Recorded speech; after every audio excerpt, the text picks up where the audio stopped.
think it's time to pay the piper. Piper. I think it's time to pay the piper.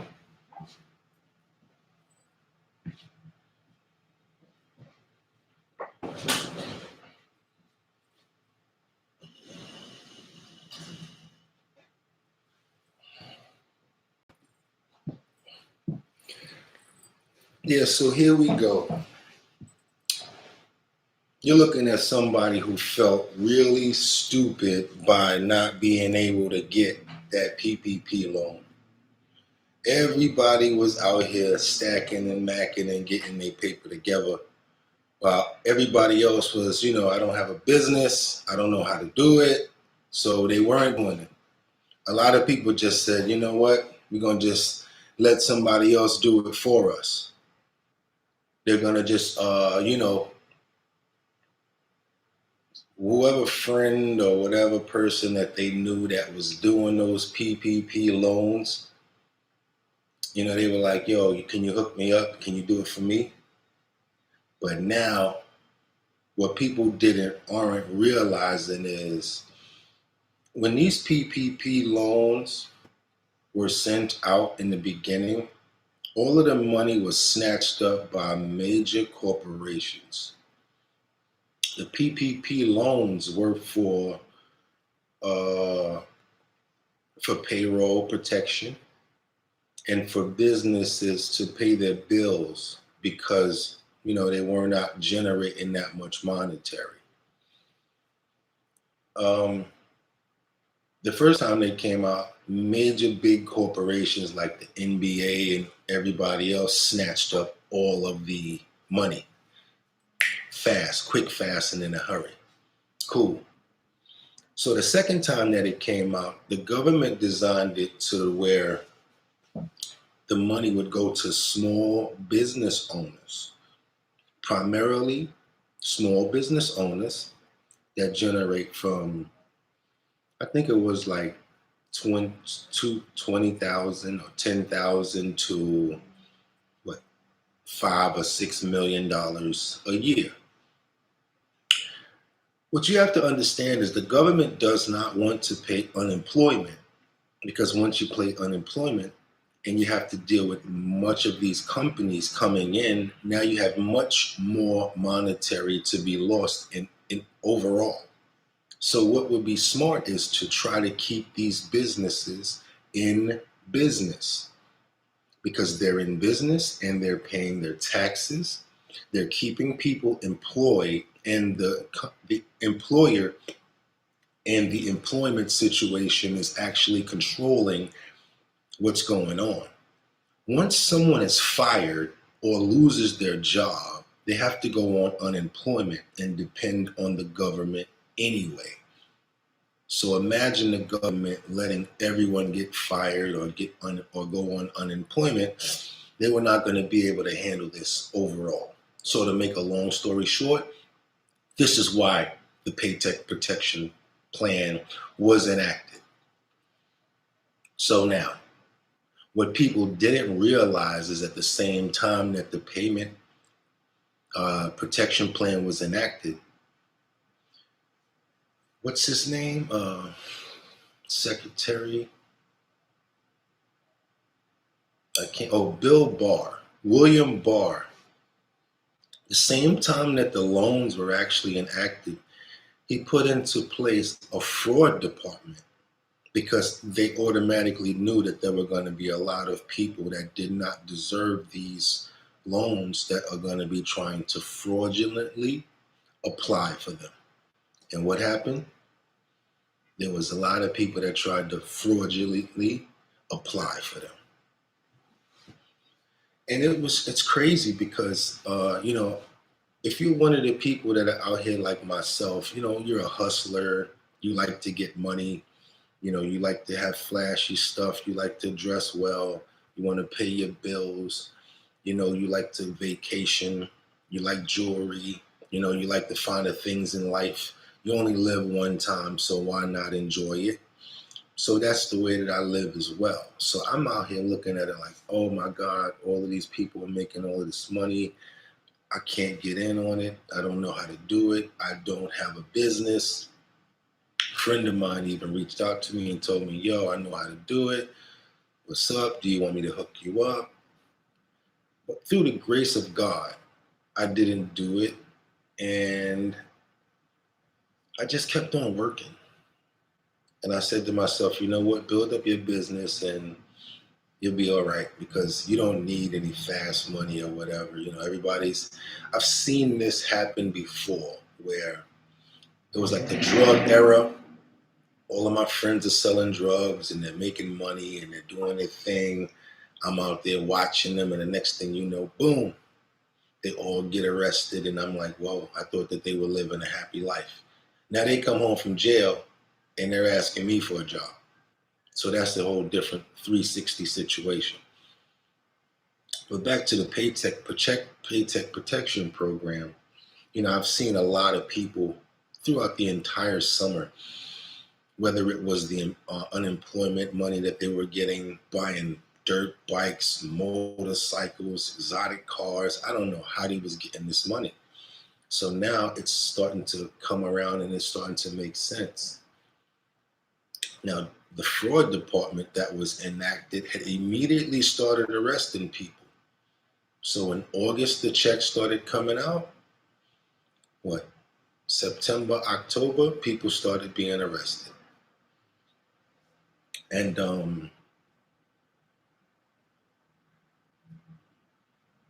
they already made 59 arrests throughout the country. They began making arrests, and the amount of theft, they're saying that it does not matter that the amount of theft. So people are thinking, yo, I only got 10,000, so I'm good. Yo, I only got 15,000, so I'm straight. I got 8. No. They're coming for everybody. Not only that, they're going to audit you. And if you can't show cause or the truth about you supposed to have this money, you're going to be in some serious trouble. And with these people like thinking that they're going to be able to pay it back and the IRS is going to forgive them or whatever, that's not the case. Because if you don't have a company and you did all of this manipulative stuff to do it, that's fraud. So it's just like, they're saying it's just like you robbed a bank and then you're trying to pay the money back. No. Thanks for the money back. You might get less time, but you're still going to jail. And this is federal prison where you don't get probation or parole. You do all of your time. 90%, they say. So they made 59 arrests throughout the country. They began to make an arrest, like I said, back in August. They'll focus on the amounts over, what's that? $20,000. They said the prosecution will be swift.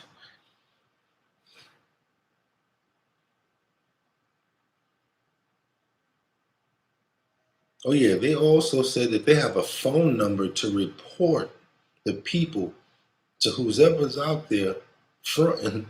And if you got a hater, that hater is definitely gonna call and say, hey, this guy over here, he got some money from the Paycheck Protection Plan and he's not paid it back, and he basically doesn't have a company. So if you got haters or people that's gonna hate on you because you made that money, you better be a little bit nervous right now. There was another 2 guys that within 60 days, 2 businessmen in Rhode Island, they were caught. And that they was convicted for applying for over $2 million in illegal funds. So the feds caught them and froze all of their accounts, took all of the money out of the accounts. Whatever they bought, they took that as well. So I guess their party was short-lived, similar to Carly Red's husband, who's just been convicted, and they gave him 17 years. Yeah. The craziness is a lot of these people are talented if they were thinking a whole nother way, they could have still made this money. Like the 18 NBA administrators and players that were just arrested for attempting to defraud. I think it was the NBA or the NFL. So that's going to have a terrible ramifications on like their name, their stature, their ability to make money. So let's say they go and do about 10 years in jail, then they come home. They're never going to really be able to use their basketball accrediteds or their stuff because of the fact that you tried to rob and steal from them. So it's just not worth it. 18 people could have got together and started making events or doing something else in a network to make it just about the same amount of money. And you would not have to go to jail for it. A lot of the efforts that people are taking out here to steal takes a lot of energy. And instead of stealing, I don't understand why don't you use that energy to make your own money and do it comfortably where you don't have to worry about looking over your shoulders.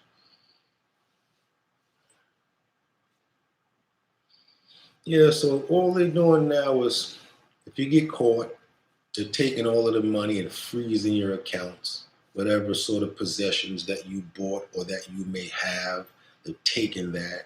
Whatever you bought for your family members, they're seizing it, they're selling it and trying to get as much money as they can possibly get back from what you stole, and you will be incarcerated.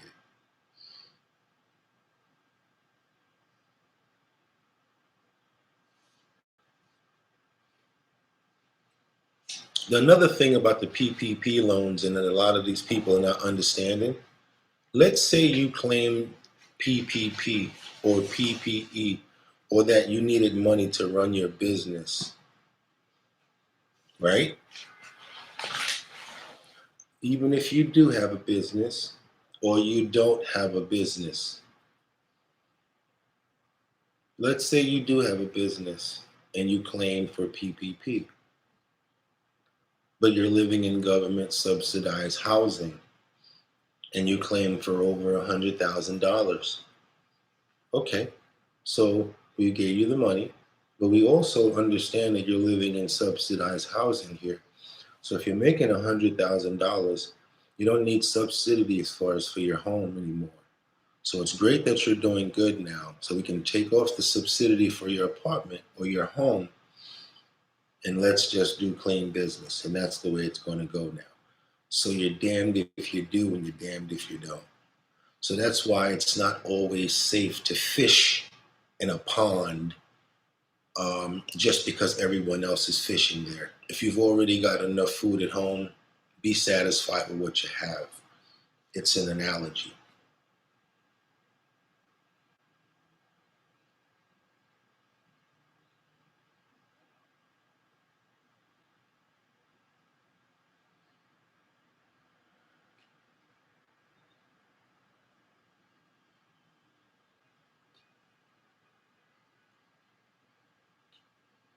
Was one group,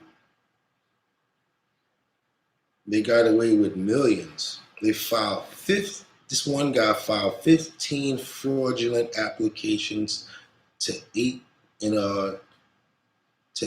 lenders, over $8 million. A Capel man, he was arrested in Texas. He confessed to fraud. He said that he was running a $2 million business with employees working out of his very own 1,700 square foot home. That's supposed to be the headquarters of his location. A 1,700 square foot home. And he needed $2 million as far as to pay his employees back. That would mean that he would have over, let's say 300 employees he would have to be employing. How would you be doing that in a 1,700 square foot home? So the math just doesn't add up. And you're dealing with the IRS, who are mathematicians. So I don't understand why people thought that they were going to get away with this. He got caught. He bought homes. He bought fancy cars, and yeah. He tried to go to what Danish or where they locked him up, and now he's being extradited. He's facing 30 years in jail, and he's 50 years old. So for trying to steal $8 million when you were living in Texas and saying that you had 300 employees, but you were running your business out of a 1,700 square foot home, yeah, kind of makes a lot of sense. So you're looking at 30 years, and you're 50 years old. So unless you're planning to live longer than 80 years, that was a smart decision. I don't understand why people are doing things like this. It's catching up to you. I've got a few friends that did it, and I'm just going to sit back and wait and see what happens to them because they feel very confident in the scheme that they've done. People that I actually associate with, I've seen them, have these extravagant cars and all of a sudden come up with all of this money. And it's funny because easy come, easy go. I noticed that, a lot of people want this fast buck, but the thing about it is if you've got it, and if you've earned it, you know how to keep it. But if you've got it from ill-gotten gains, you will not know how to maintain that money. A lot of people are trying to say that, oh, you invested in this, invested in that. You're not an investor. Had you been an investor, you would not be trying to find fraudulent ways to make money. And that's the truth.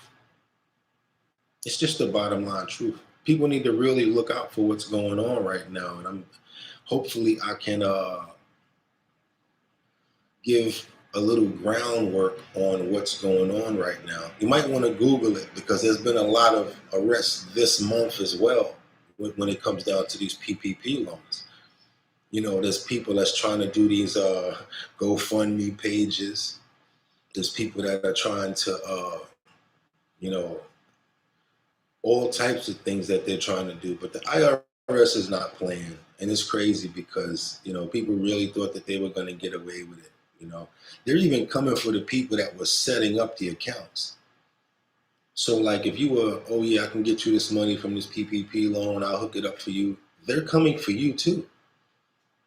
And they're being able to trace the IP address off of the laptop that you're using. Look into this stuff, y'all. I want y'all to pay attention to what I'm telling you. Look into this stuff. You really need to look into it. Because if they're able to trace the IP address all the way back to where you're at, you're pretty done. They can trace the laptop that you're using, even if you take the laptop to another location, because the laptop still has an address to it. And then once they find you, now they got all of the stuff that you did. So you're in some really big trouble with the Fed for wire fraud, illegal activity, transferring illegal files, bank fraud. There's a lot of stuff that goes along with these PPP loans. So get it the right way. Hustle, work hard, because that's the only way that you're going to be able to really be comfortable with it. It's really hard right now, but don't let small things entice you to do stuff to make money. It's not smart. It's your boy BOOGOTTINYC, and like I always tell you, could have went anywhere, but you decided to come here. And the fact that you did, I appreciate you. So y'all have a good day. If you know anybody that did those PPP loans, you probably want to let them know that, these people are not playing out here. They're definitely coming. They're definitely coming for their money. They're going to freeze your accounts. They're going to take all the assets. You're going to be arrested. You're going to be prosecuted. 9 times out of 10, you're going to have to go to jail. So is it worth it? Was it worth it? That's my question. Stay up. Subscribe to the channel. Get 'em.